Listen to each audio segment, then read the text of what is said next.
Luis.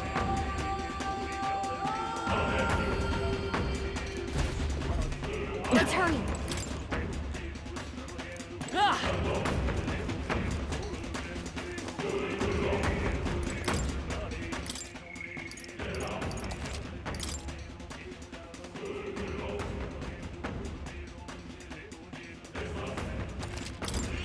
Yep.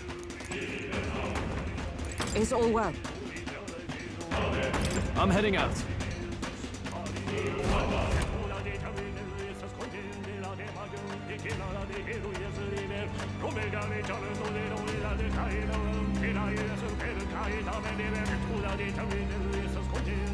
Such a countenance. So you truly are the Prince Reborn. I must say, you and your father are cut from the same cloth. Quite unpredictable as death looms. What of you? Is this hornless form your own true being? I'll say this here for your own good, Luis. Hand over the royal scepter. Only the one who has earned the people's support is fit to be king. You and us. We can still end this without more bloodshed. No path forward is bloodless. The king may have avoided it, but the people will only shed his share. That has been this country's crime for too long. Those in power exact the price of their greed from the people, then preach that such pain is a natural trial to be overcome. The indolent powers of this land have poisoned it with their lies. There is no cure but destruction. Who's the real charlatan here? You turn people into monsters and convince them it's salvation. Even Sorba, your most loyal vassal, you twisted into a monster. You promise protection to your devoted, yet always fall short of the mark. I have never lied. I swear upon my name, it is one of the greatest trespasses I can imagine. Have you never wondered why the king's magic is so strong before us? Or why the royal scepter can only be used by those who bear the public's favor? One royal hand clutching one bejeweled rod does not alone accomplish such wonders of magic. But what if it drew Magla not from its wielding, but from the masses? That is the truth. The royal scepter is a divine relic that absorbs Magla from people across the kingdom. And thus, the royal magic's power is near inexhaustible. Such has been the royal family's tradition for centuries, generations upon generations. Do you know what this means? Magla is mortal anxiety, which means that the people of this country now have no choice but to perpetually direct their anxiety to the king, simply to stay safe. Absurd. And how do you explain the people of the capital going mad? It was no madness that took them. The Magla spews from their helpless hearts at a rate far greater than the scepter can absorb. Hence the stagnation. The behavior now on full display is their inborn, true nature. When they cannot control their fears, they lash out at neighbor and outsider alike. And that is mortal weakness. That's who they really are.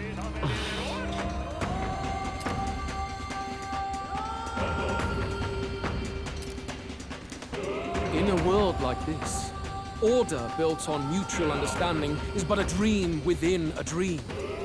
Before we achieve resolution, the people must be corrected. On the day the late king's magic fades, I will shape the royal magic anew. All the Magla gathered over these months of turmoil will be restored to the people. Those who can overcome it will be reborn as new humans. Thus, we achieve our first round of natural selection. Our first step towards a world truly fair and just. Natural selection? New humans? What absurd delusions. Delusions? You witnessed how the prince lost his very self to my spell, and then re-emerged with powers and will burning ever brighter. You mean you would do to the people exactly what you did to him? You would use the royal magic to inflict such horrors on all the crown's subjects? Those who follow me and accept the rule of power will surely survive by virtue of their own will. But if they give in to fear, yes, they will lose both form and mind. That is what it means to protect those who follow. It is not a salvation given of empty charity, but earned through the providence of power. Then, that's your true ambition. That's why you sent Sorba to the royal funeral. You never even wanted the throne. It was all for the royal scepter. The shows of power, terrifying the people. It wasn't just manipulation. You justified all of that. The man would turn all people into humans. It defies all sense. Worry not. You've proven you're more than worthy. I've little doubt you'll survive the first culling and move on to the new world. You mentioned earlier that we might still resolve this without bloodshed. Then, I put the same offer to you. Join me, Prince. Born of elven blood, welcoming anyone regardless of tribe. It is no coincidence that you and I take inspiration from the same book. Don't let him sway you, Your Highness. I know you detest injustice as I do. Come with me. Let me lend you my power, and together we will change the unfair world we seek to destroy.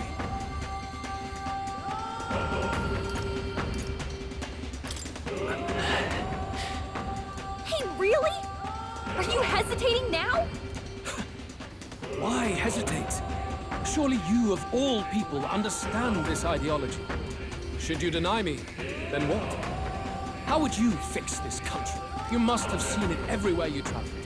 Tradition, superstition, family honor, and all those struck down unjustly in the name of such authorities. The only cure for such suffering is a simpler world, in which strength triumphs over pain.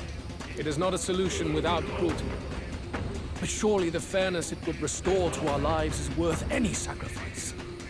Come with me, and we can realize this dream. What say you? The fairness you speak of is false. He's got the right of it, Luis. It's not even about what'll be sacrificed. It's about having respect for what the dream costs. And you've got none of that. You keep talking about your laws of power. But what that comes down to is you figure some people in this world just deserve to die. If that's what you believe in, then you can hate Forden all you want, but you're no different. Be silent. I once had my own aspirations. Yes, I had dreams. But what has the world ever done for us?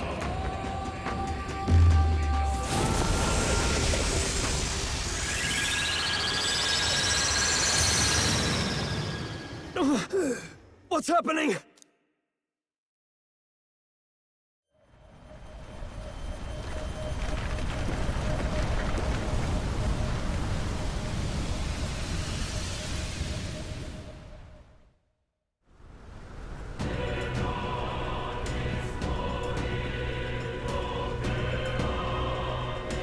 The royal scepter?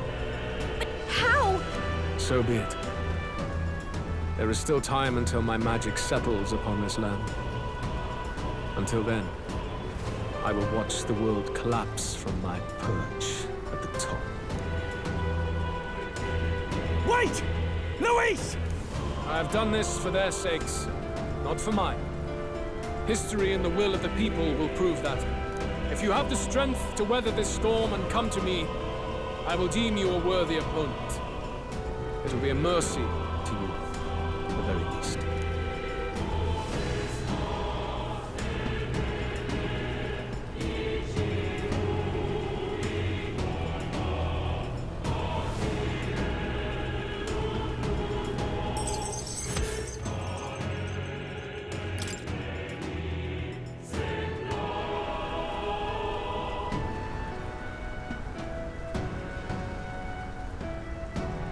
If we push forward, we'll be in grave danger.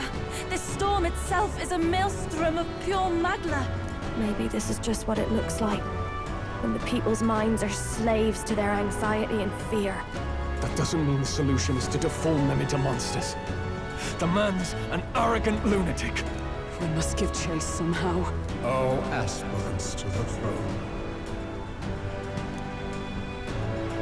This voice... Your Majesty? The royal scepter has been taken.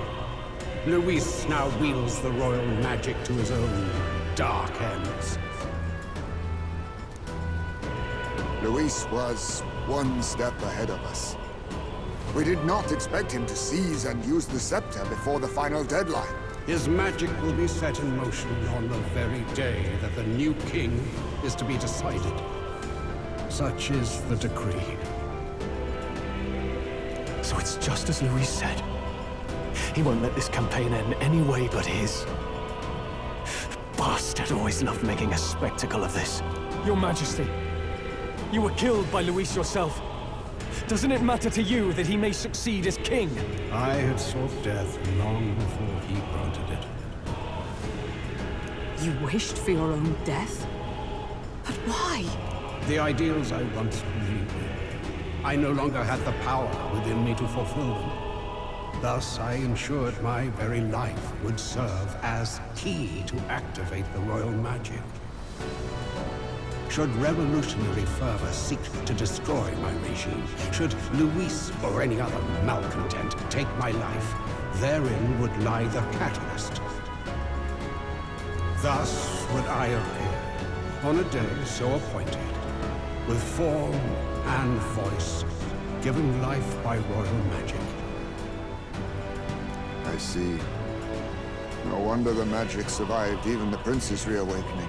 It was never a matter of retaliation against the church or anything of the sort. You truly wished to pass the crown to whoever the people elected of their own will. Oh, Prince. My son. If thou wouldst inherit the kingdom, thou must stop Luis. That is a trial befitting one who would take the throne. His Majesty's Magla has faded. I guess that's it. It really is up to us to save this land's future. Luis is just ahead. We have to find a way to get beyond this storm, reckless or not. Let's fall back to the royal capital for now, so we can come up with a strategy.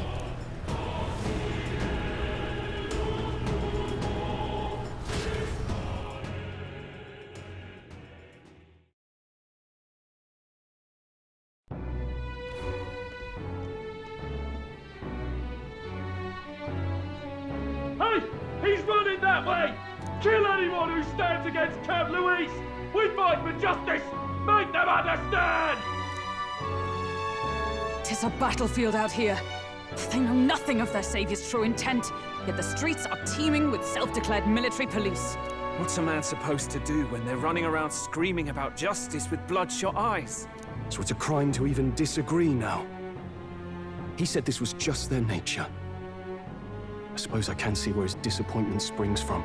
But your allies are working hard too. It's not all as bad as it looks. We are grateful. We will believe in their support as they believe in us. By the way, I talked with Nurus on how to get to Luis's location. And of course, he said there's only one thing for it. Armor up the Skyrunner and dive in. That's your strategy? Think, my girl. It's our best play. But with no time for modifications, I can't say how long she'll last in there. I say, we've got one shot to charge in. A proper dramatic do-or-die fight. The road you run is perilous. If we have but one chance, I'd say the final day is when we'd have even the slightest odds of success. Right. That place is churning with the scepter's gathered magla. But if the casting steadily drains it away, then much of the ambient magla should be gone by the last day. A proper dramatic do-or-die fight at the very last minute. We would walk a treacherous tightrope until the very end. But have we ever done things any other way? We cannot yield now. Luis's ambitions must be stopped, even at the cost of our lives. Let's give it a shot. You worked out some more of the truth, yes? Can you tell me more about what happened at the Royal Palace?